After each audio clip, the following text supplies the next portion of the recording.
mana kịta ịbịara na-ekwụsị na mgba n'ikwuru ya ịgwara ya sị na ọ bụrụ na o meghị nke a na ụwazi ike ka aka ya mma na mgbe ahụ na ị chọghị ikwupụta ya kedu ihe meziri iji chọọ ka ikwupụta ya kịta ka nna ajụ good akwanyere mmadụ ugwu a na-akwa ugwu nkwanye asa sọkata eze anya na nke let me tell you, I chopped so many lapses. I chopped so many lapses. Njigawa Sokoto, I got him Sokoto, eat right, so him enjoy. Kakam Korama Nnamdi Kanu. Lekwe name, in power stop in Hinila now. Okay, fix him a coaching Naka name. A otago, mini akpai. A guy may expect Nam Gary the Madam Domodo. The child watching him no name. Potaha. Ya Domodo, and to the Anademia or Here. Go process, say I money in your game. Potaboya now. No. Come Potapari again. Also, come Potazi, not ya create 100 men again. More their complaint on Anna. Ndo to me to sell. Now there was a civil war among our children. Obodo ihe agwara anyị enwezo nwere onwe n'ụlọ so na azọtara ya enwezo onye na-ekwu okwu nwere onwe n'ozi a na-alụzi agha. Remember na Gowon kwu na ọnwụ na ya ma na enwere ndị Igbo ya ga-enye ego ha kwete na agha ahụ ya gidere eji ego so enwere every tendency na any loophole i nyere ndị iro ga-eji ya bute ego kwụọ some people so the person ị ga-eme ọ ga-awụ onye chọrọ ịba na IPOB ka ịma ya na nke enwe ndị otu gị asakara so onye isi ka iso onye ọbụla n'ọnwa ya enyi dịrị ije otu olu na-epushi maka mpụta gị please na-epushi maka mpụta gị na-epushi kwe maka Biafra nwa na-asa anyị na-eme mana ihe m hụrụ ụgbọ na ada ekwuzi okwu dị Biafra ihe a na-adozi iwu leadership achịla ọnya achịghị ọnya is becoming too disgraceful and ndị iro dị ya na-abata na-eme anyị ihe na-aka ya let me finish agba ikwu patrol let me don't be sentimental about it. Let me finish. Ọ bụrụ ihe sentimental now okay n'ọrụ bụ ego ga-adị hold on yes m gwacha ya kelee ya pụta agala m ga nye ya ndụmọdụ onye ọbụla ị ga na-agwa mmadụ observation ị ga na-eme expect changes ka m jụọ n'ụlọ ọ confusion na-anọ na social media na-azọta nwere onwe ọ dị okay for me ọ dị alright okay now yes that's the point mgbe m pụtazi ha sị na meet gara azụ na Sokoto Maazị Nnamdi Kanu teach ya man the blackmail a na-enye mmadụ na-ata n'isi image man nobody talks about it on dot ya na-eme ihe but the moment i kwuru ihe a ikwuru ịga na live metusela Njideka name them ndị niile ahụ ndị anya enwere ndị sị na ha wụ ndị Nnamdi Kanu wu onye isi mana ha ekwenye ha na DOS ndị nke ahụ dị group na-eme this woman one idiot. This woman one idiot. Enwere onye kwenyere na DOS no under Maazị Nnamdi Kanu. There is nobody under Maazị Nnamdi Kanu believe on the Department of Sabotage that Maazị Nnamdi Kanu have removed himself from them. The only DOS we have is Maazị Nnamdi Kanu single-handedly. This woman, I don't know. I don't get your cover. Everybody under this Biafra slogan under Maazị Nnamdi Kanu. And that is why Maazị Nnamdi Kanu, every time we send a message or say, whichever group where you belong, I am with you. That is why he talked about 100 men. Anyin Chanine Onyawu, the supreme leader of the indigenous people of Biafra, our leader, including people who are even one Nigeria, they call him leader. And Maazị Nnamdi Kanu is not for one person. It's not for one group. Why is this woman so pained that Maazị Nnamdi Kanu is uniting? Why is it paining her that Maazị Nnamdi Kanu is a rallying point for all of us? Even though we have argument, we have disagreement, why is it paining this woman that Maazị Nnamdi Kanu has become a rallying point for all of us? Maazị Nnamdi Kanu has become a rallying point for the old southeastern region. Everyone that believes in Biafra, regardless of their group or whatever name and title they give themselves, why is it penning them? Why is it penning this woman that Maazị Nnamdi Kanu is a rallying point? You can't stop what you cannot create. You cannot destroy what you cannot create. You cannot. DOS attack. So anytime you put a hala, making a sue for peace, a member can attack. So the moment they will draw all manner of things. Now, let's see MG Nnamdi attack when he had a here. If a man attack, so it is now clear that this woman is attacking Mazen Nnamdi. You don't want to deny yes. Only way clear that you will get out that if a man Mazen Nnamdi can attack. So she's attacking Mazen Nnamdi. When we say it, but he only confess that she is attacking Mazen Nnamdi. Ojibonia confess, also lay him and you Mazen Nnamdi can attack. Ojizonia qui, or this one we say they say, I want us to take it back. Come John or confusion now on social media now, what I'm okay. Or they okay for me, or they all right. Okay. Now, yes, that's the point.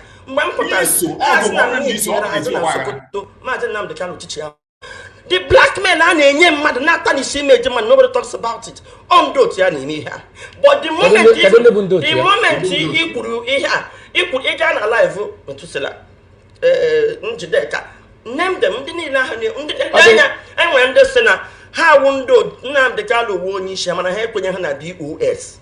Don't care what the group name DOS attack. So anytime you put a making a sue for peace, a member can attack. So the moment I can Nnamdi Kanu they will draw all manner of things. Now, let's see MG Nnamdi Kanu attack when he had also here, Nnamdi attack. So when we say this woman is attacking Mazen Nnamdi, or hearsay, or which one you confess here? Can you hear what you Mazen Nnamdi? I know, sir, but when IPOB also then the Biafra Liberation Army no and the autopilot, you have to pay tell another 100 men. They get now, Quadia, today, all night, indeed, by lack is really fair. Or brainwashing church, Buffetezina, in your Maduku, we cannot query it, we cannot question it. And when we could say na government Ethiopia Shoproya. I want to know what if a Mazen Nnamdi can attack, that Mazen Nnamdi is the leader of all the Biafra agitation group. Mazen Nnamdi is a rallying point that unites all of us. If I'm a Mazen Nnamdi can attack. There is no Mazen Nnamdi a central body that every one of us believe in him. Everybody believe him. And they know that Mazen Nnamdi all the man no common sense or no meaning well. What you would have done is to make sure that Mazen Nnamdi is free so that he can come out and make this unification solid. That is what is solid. You are supposed to fight to make sure that he comes out and then unify. Why are you attacking him? Because Mazen Nnamdi say, I am not for one person. I am for everybody. Why? How is that a crime? How is that a crime?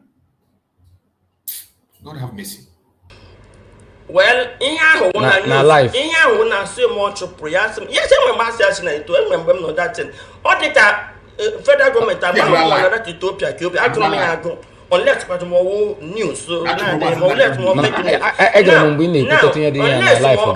more fake news. I'm saying I'm no yeah. I say some guy Ethiopia. How yes in our journalists also no less no fake news. Also got Ethiopia, but all the platform you name put at Mazen Nnamdi actually for Ethiopia. Now actually Mazen Nnamdi, he should not investigate. Also the come fake news. All yes in our journalists or be a platform you name broadcast here. Yeah, now the question now.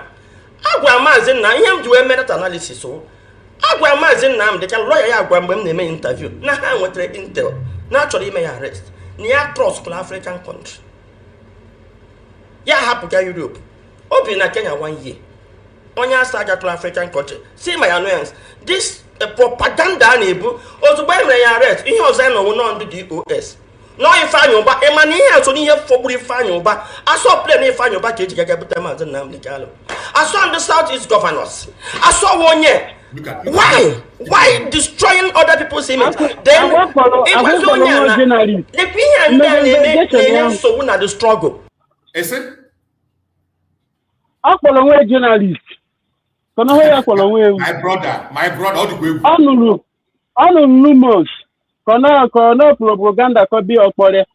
No private jet if anyu ba ke ejo bunata Mazi Nnamdi Kanu. Ikporo won journalist. Why you don't make investigation? USA, in Israel do not know ha. They may investigate. Make it investigate maka. Yeah, whether your bedroom or we make it investigation to one man who feel people are journalists. Journalists think about work. I wonder. Equal 75 inches. Why can't you remove this graphic to Nanya? Kama the kind Kamalu or the Kama because Mbema don't to Alashi. With this grass open to Nanya, Mamma,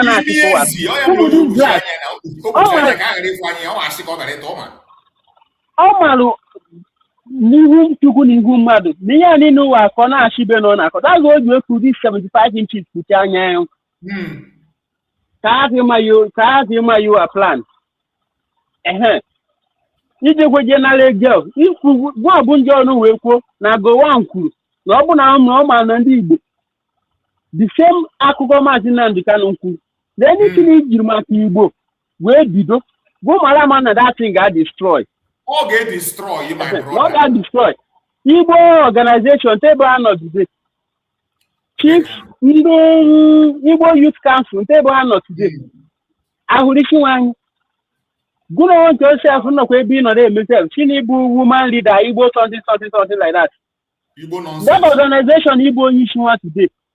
Then what is the achievement? Then come a good achievement. Then go on with the good. I don't call you need yourself for black. Who put any that? Because in the version we don't need, but you won't be able. You do not have a platform there, man. This broadcast, you know, them. You don't put any to put oh, my Canadian national TV, everyone in the Gamakana, you represent. You put 75 inches work to China. Half your money in a plan. The town tell a key get you can't get in it now. Oh, yeah, I know that. I should go go what all yourself, Imam quick. Go and serve this one. Go and serve the zoo and come back to shame. Mazi Nnamdi Kanu Kuri. And do me with you. To go to Tabiama, Biaka, Oblo, Floyanana. Mazi continue. Thank you, my brother. And now, Madam so you need that mobile now. Kakupo, Madam Pito, here, Madam Pito, Mbachere Kambe. I can't make you judge and when you Mbachere Kambe. yes. Ọka bụ ọmụmụ Igbo maka n'oge ndị Igbo na Voice of the People 90.3 FM. Anyị nwere sọsọ nkeji ise maọbụ nkeji isii iji chịkọtaba ya bụ ihe omume. Mgbe ka anyị gbadatakwa na ya bụ ihe, ajụjụ atọ ka m ma ajụ gị. Ajụjụ ndị a bụ ajụjụ maọbụ maka na ọ bụ na njụ gị esa ya ozugbo. Enyela ọtụtụ okirikiri nkọwa ya. Achọrọ m ịjụ gị ịka kwanyere na Mazi Nnamdi Kanu. That is ebe na ka m na-enwe nsogbu to handsome. Mane ga-abụ n'ụzọ za ma Madam Pinto. I'm not in court nkata ka ị na-akpa. Nkata bụ onye mana ejikwu Madam Pinto chere. Mazi Nnamdi Kanu the leader of indigenous people of Biafra. Listen, isim na mkwenye na mmadụ. Ana m ekwenye na Mazi Nnamdi Kanu na ọ ya wụ the Biafran struggle. Ị na-ekwu onye ndu ị ga-ekwu mmadụ jụọ gị kịta. Ị na-ekwu na nkwenye na the struggle ekwenye m na the leadership na onye ọbụla na-elide ha ọ dị ike ụba na-abịa isem na nkwenye na Mazi Nnamdi Kanu eleni ihe m na-ekwenye na Mazi ị ga-ekwe nke bụ eziokwu bụ na ọ bụrụ na esi na Mazi Nnamdi Kanu is a ọta Peter Obi na ugbu isem ịbịa gbasa m na nkwenye na Peter Obi ya dịka ihe eji asụ m na nkwenye na Peter Obi's presidency ọ ya bụ ihe jikọ m na ihe anyị na-ekwu ihe a bụ ihe ka m na gị na-ekwu I might not kwenye na Peter Obi in other things. I have to be very careful. Mbaka njọ gị. Ihe ga-agwa m owo na listen, ọ ya weba na-enwe nsogbu. The Biafran struggle ọ bụ Mazi Nnamdi Kanu nwe as a personal business. So ihe ga-ajụ m na kwenye na the struggle. Mmadụ pụta jụọ gị Madam Pinto. Ihe ga-ajụ m kwenye na Mazi Nnamdi Kanu wụ the leader of IPOB. Mana Mazi Nnamdi Kanu bụ onye ndu IPOB. Yes, I keep saying it all the time. Okay, ị kwenyere na ọ bụ onye ndu. Yes, na onye isi ndị IPOB. Ị kwenyere na nduzi ya. ikwenyere na ndu ya the leadership ya ikwenyere na ndu na nhazi ya bụ IPOB anọ ya ekwenyere m na nduzi ya mana enwe nke ha mere na-adọghị mma n'idiri na mụnwa as a follower m ga-eme observation tọọ ya aka na ebe a na-aga na-enye nsogbu ekwesịrị m ime ya and I have that right. ị na-eso maazị Nnamdi Kanu ka ị na-eso IPOB maka na esi na ajụbụrụ gị mgbe sị na ịbụrụ onye IPOB chere ihe m na-esogbu there is a movement of inwete Biafra. I've said it time without number, please. I am not a member of IPOB. I will only work with the movement, the struggle. That is why in a bruise the struggle. This is a struggle. Only the in charge of that struggle in 21st century, Nnamdi Kanu. You can't take it away. Over no here Obiga here what is CPCs. Over no here the illegal Mosunaro or ya Padicha. The face of the struggle of Biafra is Nnamdi Kanu. And when you feel me, in our coincidence, if you don't like it, go and hug transformer. But it is clear that you're not part of this. Apart from all, I'm for the video, I congratulate IPOB. It's the vote IPOB that you should go and work for your better Nigeria. We are not working for better Nigeria. So there is no way you can say you are part of the struggle and you're working for better Nigeria. It is you are not part. Oh no, you are not tabu.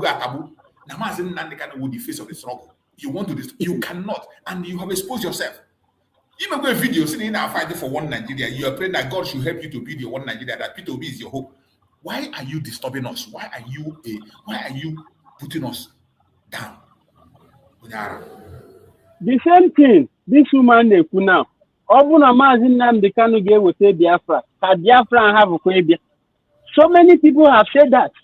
Meeting Maazị Simon Ekpa. And so many people have said that in the government of United States of Biafra today. That ọ bụkwarụ na ọ bụ na ọmambụ Maazị Simon Ekpa ga-eweta Biafra ka Biafra have Ekpa.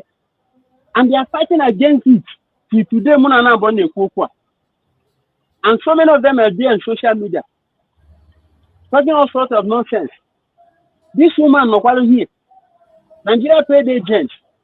No here. This woman, she no kwenyere na nwere onwe Biafra.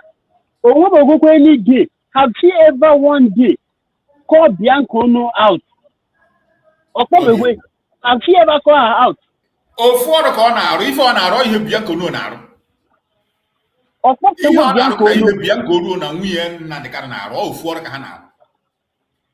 same Bianca Ono, she's the one young Abu. All monarch also near Mazi Simon Ekpa today. Near Finland in the way, Jide Mazi Simon Ekpa today. And the same Bianca Ono, every day by day, they promote Bianca Ono today. Oh, I cannot succeed in Nishi Mazi Simon Ekpa. MJ fully Minister of Foreign Affairs. Conway destroy the agenda of America, the agenda of Israel. Nishi Wolonwe Biafra. But now this one, Kenahana Ghana, both one jecha in a man kwe haiku. Go and serve this one and call back to him. Because all of you from A to Z, Agokota Ununan, who ne safe Takada Gun one by one now. Agukutu no na Biafra come to everybody. Can this story ga end? Because I am a boy why Biafrans, we do not know ourselves with all this nonsense in the now. Now Biafra come to everything ga end. Continue, man. Thank you. In my capacity as a journalist, I believe in the movement. So I believe Maazị Nnamdi Kanu is the leader of IPOB that is leading the movement. I am observing certain things that has even gotten some people killed. Like a Zagana Agra walk. Information. Maazị Nnamdi Kanu kedu ndị bụ ndị otu a nwere onye ga-akpọnwa afọ n'ime ndị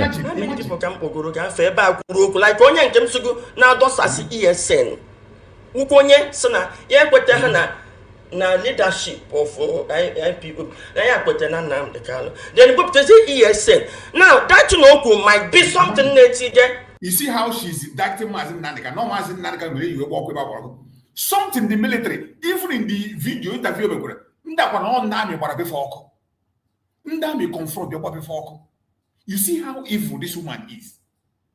Now she's saying that all group Mazin Nnamdi under that spot Mazin Nnamdi no have a radio what the place. You see how evil this woman is. And I bet you Chukwukabiama will not forgive you. This part you have taken will consume you. Definitely. Ebe ESN na-echezi nche. Ndị amị bụ ihe ha na-ekwu na-agada na-ekwu ụmụaka ha na-egbu ụmụ. Mana ịnụgo ọtụtụ mgbe. Now ndị may observe si ya na ọ bụ na IPOB nọ under one umbrella. Amadị m ihe unu na-emeju nọ na okwechi nọ na public domain.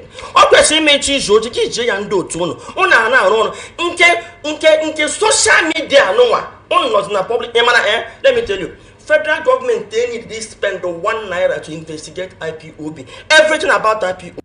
Investigate investigation. Now, before can you explain the federal government? The only thing I need to get away on your platform with all the video in there about Mazin Nnamdi Kanu within a court. Oh, God, Judge Mazin Nnamdi Kanu the first time. All the social media can you Judge Mazin Nnamdi Kanu? Oh, broadcast so many now. So just like I say, federal government they need him meet Nneka Chimezie. Then a platform Nneka Chimezie with if any on a post on a good place, but in a court. And I am why I to defend it. The same thing Simon Ekpa. That Finland foolishly took the information, false information that Nigerian government gave Finland. They did not investigate, they didn't do anything, they didn't even allow Master Samareko to prevent the evidence, and they jailed Master Samareko. That is the same work you are doing today. Just like federal government they need the investigation. The go on online get a campaign. They say they will go sponsor ESN and the DOS. The same organization that we know that are not Mazin Nnamdi Kanu ESN is no longer anywhere, but you are online campaigning for ESN. You're online campaigning.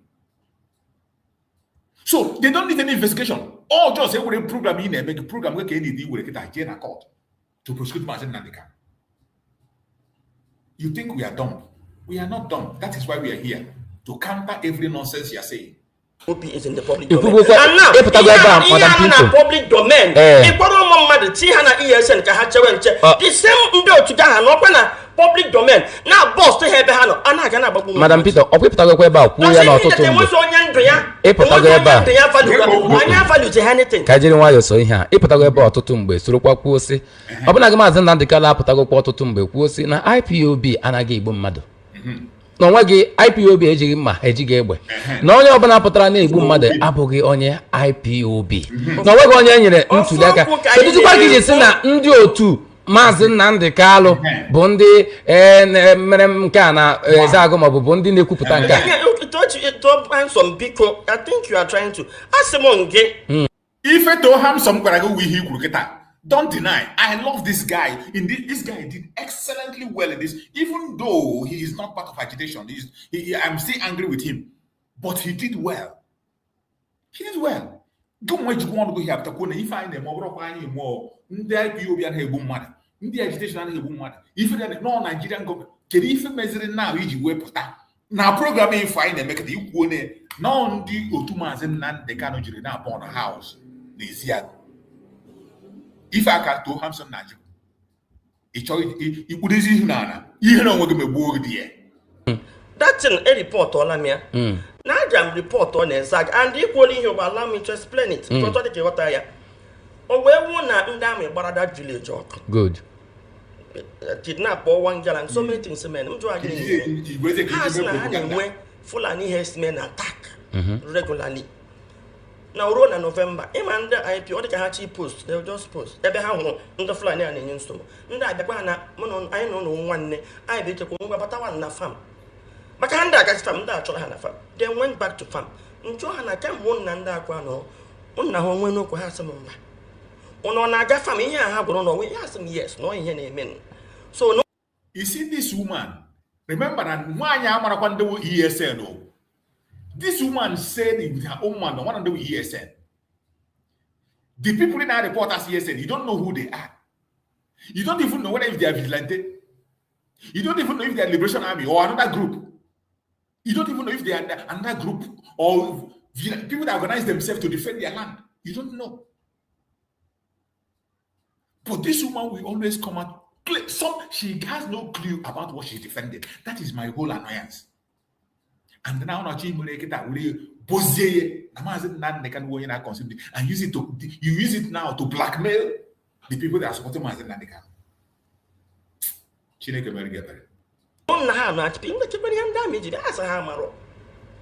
Now that brings my outburst.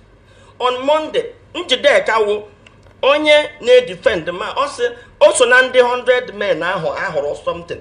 But God ndị mmadụ gaa na live Nneka na Canada. Ebe wepụta were kwuo video ofu onye na-asị na ya wụ onye ESN ejikwa ebuche ya na-agwa ndị Igbo na ha esọpọtụla ESN na Chinasa Nworu ji egwusi ndị mmadụ.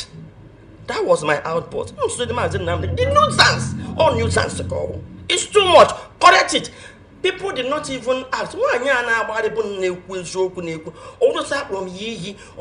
enwere eziokwu ị na-ekwu ashị enweghị mkpụrụ eziokwu ife dị niile na-emesi nso ụwa gị pụtara ị na-ekwu okwu gbasara tinye ọnụ na IPOB enwere ofu mkpụrụ eziokwu nọ n'ime not even one. Don't claim anything. Not ofu mkpụrụ enweghị gịnị mere o ji kwuo okwu leba anya. No, that is wrong. Any leader that cannot be scrutinized, how would a leader that will not welcome criticism? We are in danger. We are in danger. Maybe no na mporo ya kam ji sia nna ino na mporo chiko imulo je mgbe iputazie gi mewe mgbe ona no na mporo anya da na ihe nda kete ki ji no na nga apụta na Sokoto prison me onwe he introduce as 100 men. Why not communicate your thing? So federal government amana na enwene 100 men or the right. Ndị mbo amana iwo nyara kedu ife 100 men? 100 men is an organization of all the Biafran people, a united front where every Biafran people becomes one. 100 men is not a single group. It is every agitating group. Even yesterday, Nneka still explained it yesterday in the platform of the other group of Briggy where he went there. The Briggy people held a program yesterday, and then Nneka, a lot of Mazen Nneka was in the Briggy program, and he was saying it in black and white that 100 men is for all the Biafran people, whether the group you belong to, any group, without the name you give yourself, any title, if you know that you are chosen, if you know that you are ready to defend Biafra. And the Mazen Nneka also explained what this 100 men is. I don't know why it is difficult for this woman to understand a simple thing in ABC. I don't know why. So let me play what 100 men stand for, so that maybe when she comes across this video, you will understand that 100 men did not start today. Or yesterday, 100 men before ever he was arrested. So it is not a new thing. It is just a reminder for us to go back to the structure, for people who are dedicated and committed to come out and defend their land. So in case you don't know what 100 men is, I will play a video again for you to understand, so that next time you will hear 100 men, you will understand it. I still remember when Mazen Simon Ekpa asked Mazen Nnamdi about this 100 men. Where our leader give criteria of those who will make up the 100 men to get Biafra. And then after that, I'm going to go straight to the story from Biafra land. Let us go there. Ask it. From one of your previous broadcasts, you said that you need about 100 men from Biafra land. Yes. To join you in this story. Yes. So I've been wondering within myself since then, trying to know what kind of men are these men that you need. The type of men we need are those who are pure at heart, loving Biafra with all their being, willing to sacrifice anything sacrificable for the restoration and the sustenance of Biafra. People who will gladly give anything, I say anything, to ensure that Biafra is restored. And I have a shocking news for you.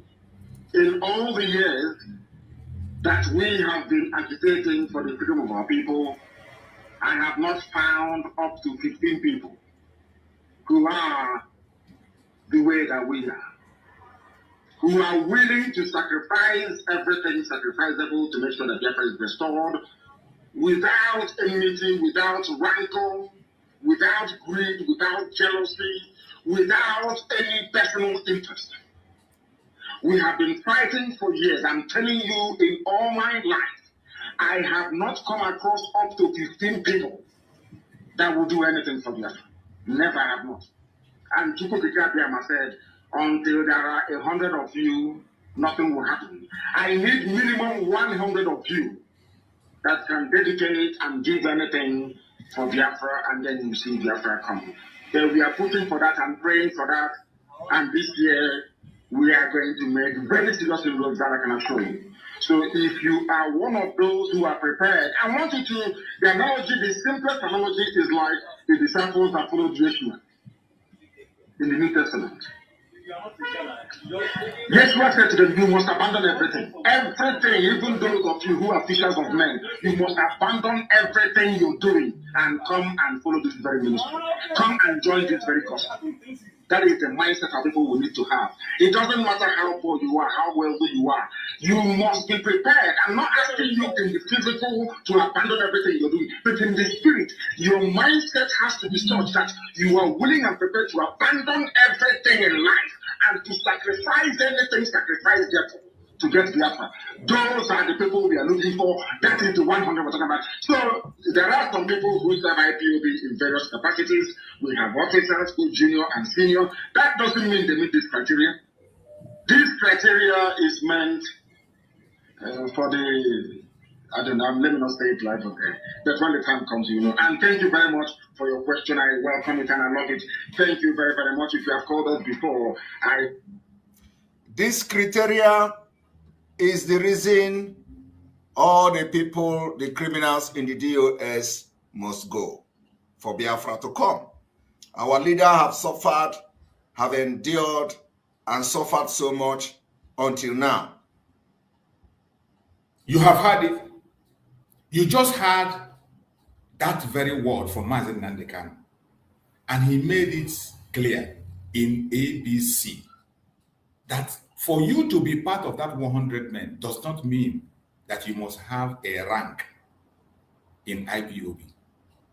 It does not mean that you must be part of this, that you are a DOS, you are this or that, or you are in this group or that group, or you are this title or that title.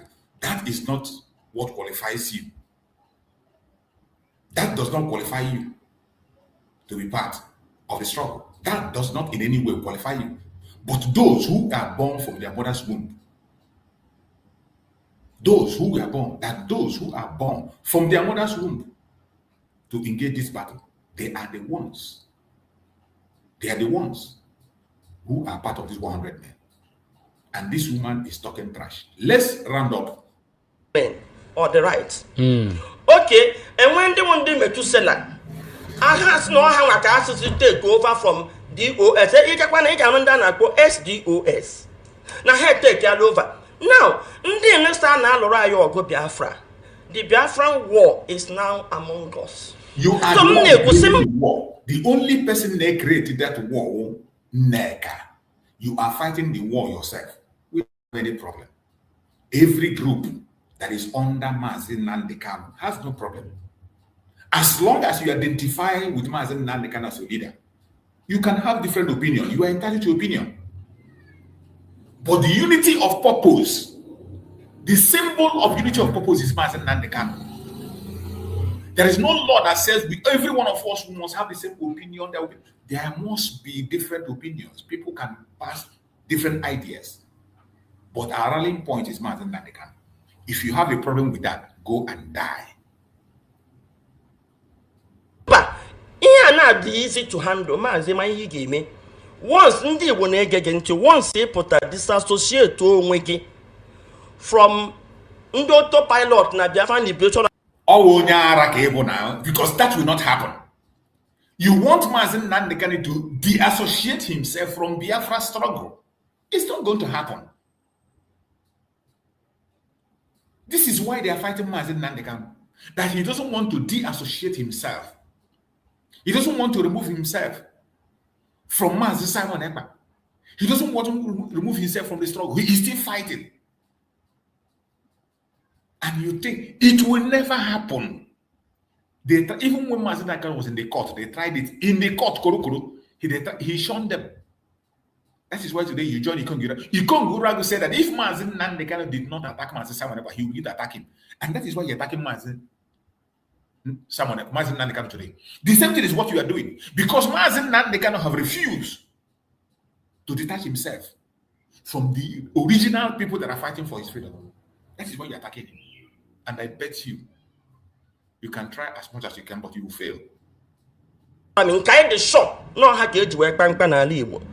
Then, for your own good, it is those easy than the bendo to go. Federal government or the war they question my name and yeah, come have president of business and all my right to express my observation. She took a lot of Oru 1 month. One barrister Ifanye Jofo, if barrister somebody Jofo, Nnamdi Jofo. Now Sokoto prison. Now I do. Now we're 100 men project. 100 men now. And so now the problem na hani le na onya na federal government. Onya na the Britain. Onya so release Nnamdi Kanu constantly ignoring Metusela and what you me here. Ignore yourself and concentrate like more. In him concentrate to olem game. Metusela why don't you push for his release? Why don't you use that? Nneka in a push for release of Mazi Nnamdi Kanu? That is the question. Nneka is not talking about the release of Mazi Nnamdi Kanu. You are attacking, which you confirmed here. These people in our Africa, they are the people that are prison. We are the ones that are talking about international pressure. Today, revelation they make against Nigerian government is a pressure all to release Mazi Nnamdi Kanu. All because of this, our noise, I get in touch with Mike Arnold. The reason Mike Arnold get into the case of Mazi Nnamdi Kanu today is because of the noise we are making on different platforms. And the lawyers of Mazi Nnamdi Kanu were fully part of it. That is why the case of Mazi Nnamdi Kanu have been mentioned in Washington, D.C. in the hearing of the Christian genocide in Nigeria several times. So how will this woman come here and begin to talk about trash that Mazi Nnamdi Kanu is uniting Biafra and you don't want that unity? Your anger is why will Mazi Nnamdi Kanu be a rallying point for all the Biafra agitators? That is your problem. And how is that supposed to be a problem? That Mazi Nnamdi Kanu is a rallying point for every Biafra agitator. The problem should have been fight for his freedom. When he comes out, then that very unification will be cemented. But what you want Mazi Nnamdi Kanu to do is to divide from the tension, begin to divide and take people out. He's not going to divide. The same thing he told the DOS. Unite the Biafra. These people that are calling this IPOB in Nigeria, Mazi Nnamdi Kanu told them, unite the Biafra. Warn them seriously. Don't attack Mazi Simon Ekpa. Allow him to do what he's doing. Do your own. They did not listen. You didn't hear that one. Sorry. At your platform to be pushing for Biafra. Must you go an actual DOS? Only actually DOS. Why Mazi Nnamdi Kanu Kagram not? You see this idiotic woman. That's why Mazi Nnamdi Kanu Mazi Nnamdi Kanu did not even make that announcement. The lawyers did not make that announcement. The only thing the lawyers said is that there will be Mazi Nnamdi Kanu is going to institute 100 men of which he will be the leader. He never spoke about the so-called DOS. He is silent on them. Look at this woman. That's why we Mazi Nnamdi Kanu say, and now you don't want Mazi Nnamdi Kanu to say that, even though he didn't say it, but you want Mazi Nnamdi Kanu to come and castigate Mazi Simon Ekpa and Joko that have fought earnestly, put his own career on the line to make sure that he's safe and secure, to take his matter to international level. You want Mazen Nnamdi to castigate him, but you don't want Mazen Nnamdi to distance himself from people that have refused to obey his instructions. Only an evil person will do what DOS Wundishi. Now, the 100 men or what? Let's see how many. The man join no 100 men. What madness is this? Now, but I may observe now. This thing, now. This woman doesn't know what is 100 men. Please, somebody should go and give her that video to watch. What 100 men means. Yesterday, Nneka also explained the meaning of 100 men in the program he attended in the Brigade. If you conduct your own program today, any other group conduct and invite Nneka, he will still say the same thing. If IPOB organizes a program and invite Nneka, he will go there. Any Biafra group that invited Nneka, he will go. I can invite Nneka in my platform here. So this is about Biafra people. Unity. That is what 100 men is all about. It's about unification. But this woman is angry. Why is Mazen Nnamdi so strong that he's a rallying point for all the Biafrans? That is a mystery. Mazen Nnamdi say, for you to destroy IPOB, it take 1 million years. You think that word is a joke? Now you know better. I'm another village or say ha wapo. If I had not gone there to report it, Madam